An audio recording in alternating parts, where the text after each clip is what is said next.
Okay, I don't have a red jacket, so I believe it's a full start. Jose was perfect. Now, let me start telling you something about the company I'm working with. The company I'm working with is SIA, Società Interbancaria per l'Automazione. It's an Italian name, was born in 1977, created by banks, and with the aim to foster innovation to banks, is a truly European technological company. It was created in Italy, but then moved throughout Europe, and we are making now, or better, we are supposed to make more than 700 million euros in revenues. This is quite worrisome as being the sales and marketing director. This is my responsibility this year. More or less, all will be done in Europe. We provide services to central institutions, real-time gross settlement, automatic clearinghouse, whatever is needed there. From there to the Ma and Pa shop around the corner, meaning that anytime you talk about payment in Europe, we are somewhere there able to provide a service. Now you may be wondering what I'm doing here. As I was saying, we are an European company. Well, the answer is that we are really proud and happy that we have been chosen by Payments Canada to help them in creating the first real-time gross settlement for the banking community here in Canada. The real-time gross settlement is, let's say, the core of a payment system, is the starting point of a modern payment system. We do think that as we are providing this kind of services in many other countries, we start from there and then we move to digital payments and to instant payments, which is the next, let's say, usual topics that we have in countries, in several countries. Now, having said who I am and who we are, I go to the topic of this speech, that is innovation in the digital payment landscape, which is quite a big topic for a 15-minute speech. So, so I think I will start from Adam and Eve, meaning that do we really need innovation in digital payment? What for? This morning I was listening to the speech given by the CEO of BankServe. He was talking about digital payment in developing countries. We're talking about Africa. And there was quite an impressive picture of a bombed lorry that was the lorry that was used to bring cash to a bank. And he was using that picture to say cash is evil because it allows illegal activities, while, of course, digital payment is good because prevent from illegal activities. And so he was saying we need to develop digital payments because it's a matter of development of the countries. And he was talking about Africa. Now, I said we are a European company, and unfortunately I have to tell that if we do not consider the Nordics, the percentage of payments that are done in cash in Europe range from 50 to 80%. In Italy, for instance, is 82%. So do we need to bring innovation in the digital payment landscape? Yes. In the direction Jose was saying, I mean, we need to bring innovation there in order to bring real value to the final client so that he will prefer to use digital payment instead of using cash. And we badly need that in Europe, and we are working, of course, on that. So what is the matter in bringing innovation? Is it a matter of, I'd say, a technological matter? Frankly speaking, I don't think so. Maybe it's because I'm just the marketing and sales guy, but when we talk about IT, hey guys, we are just moving money from one account to the other. We are not sending a rocket to the moon. I mean, IT is there. I mean, the technology is there. So what is needed in order to reduce that enormous percentage of cash payment, I believe that two things are really needed. One is creating a cooperative environment that put together all the actors. The second thing is bring real value to the final client. Now, being the first time I'm here in Canada, I would like to think that this is just the starting point of a collaboration. So at the end of this presentation, there is my email, and I would really appreciate any comment from your side. But as I just have 9 minutes and 21 seconds, to tell you a little bit about what we are doing and why I do think that we need a collaborative environment and to bring real value to the clients in order to foster digital payments, I brought a few examples. The first one is instant payments. Okay. In Italy, in Europe, instant payments are there. I mean, it's the reality. But the point is, do you really use instant payment if you can send an instant payment to your sister, but not to your friend because your sister is on bank A and your friend is on bank B, and bank B is not managing instant payments? I mean, you as a consumer will get annoyed almost immediately because either something is something that you can use in any time you need it, or if you have to think, hey guys, let me think, he's on that bank so I can send an instant payment, but the other one is not, so I better use another mean of payment, you get annoyed and you don't use it any longer. So the real point is to create a community that uses instant payments.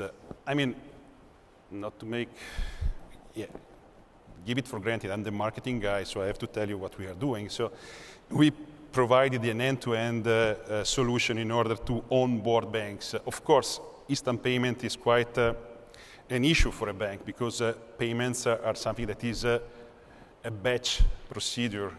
Moving from something that is batch to something that is should be available 7 days per week, 24 hours per day, and instant is something really tough.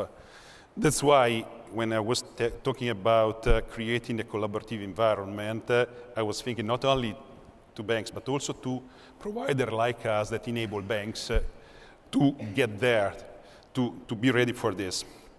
So instant payment can be a real revolution, but only if the entire system accepts them. Consider that in Italy you have 440 banks. It's quite a nightmare to have everybody on board on any service you want to do.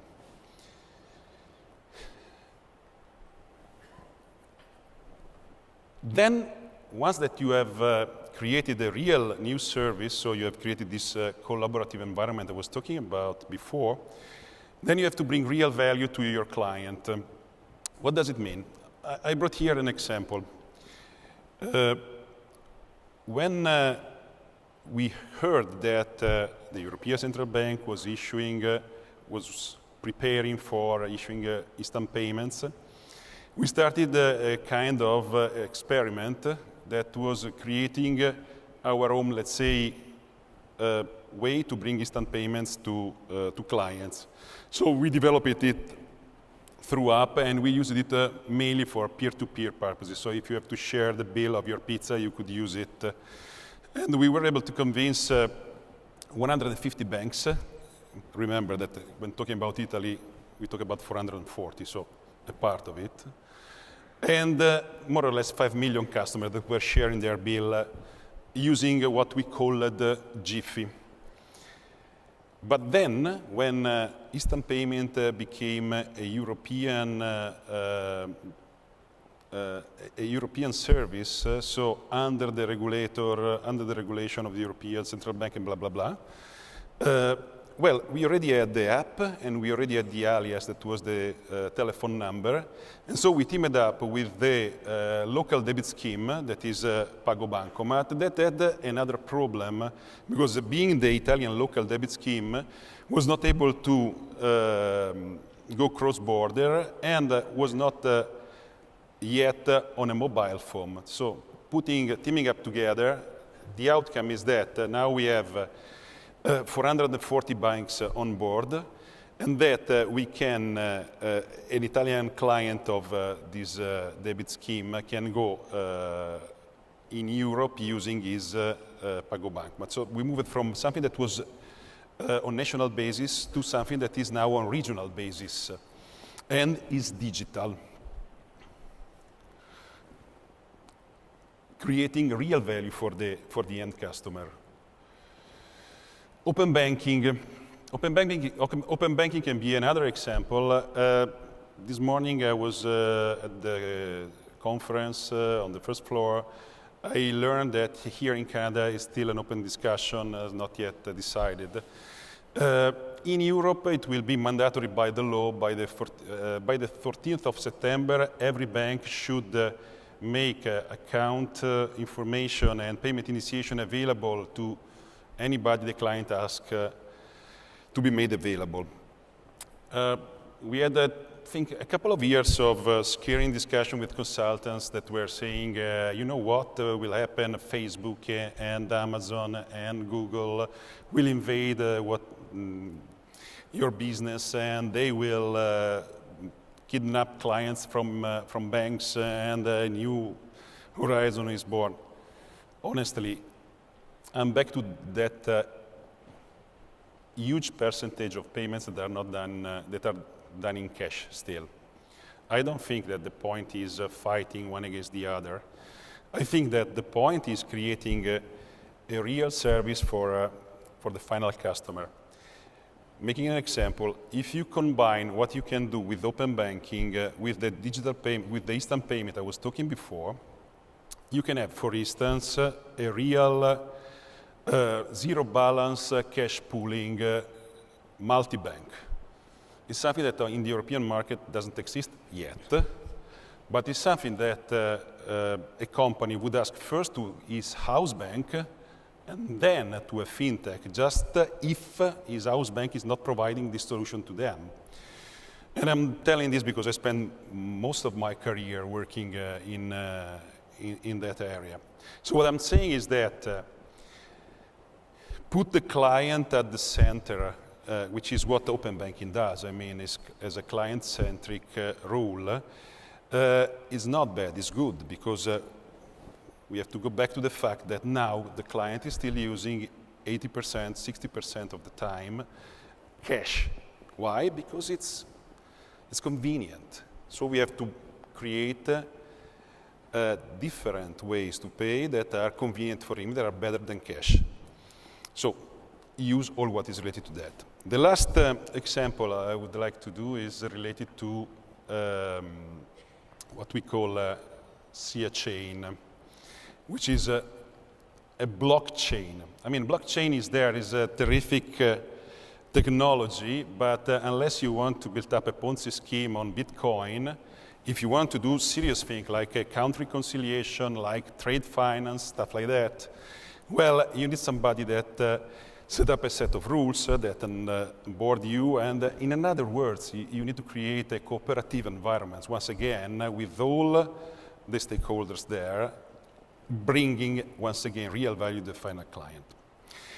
Now, please remember, I'm always the marketing and sales guy, so I need to do this kind of speech. I came a long way from Italy to Canada, and I'm really proud of being here, and you can understand it. This is the first time we go overseas and we cross the ocean. I don't want to teach anything to anybody, but we have quite an experience, 40 years of experience in doing this kind of services in Europe. And so I really would welcome the opportunity to open a fruitful discussion with any of you. Just you send me an email, and I will be more than glad to answer you. And maybe I will have another opportunity to come to Canada and maybe visiting the Niagara Great Falls that I wasn't able to do this time. Thank you.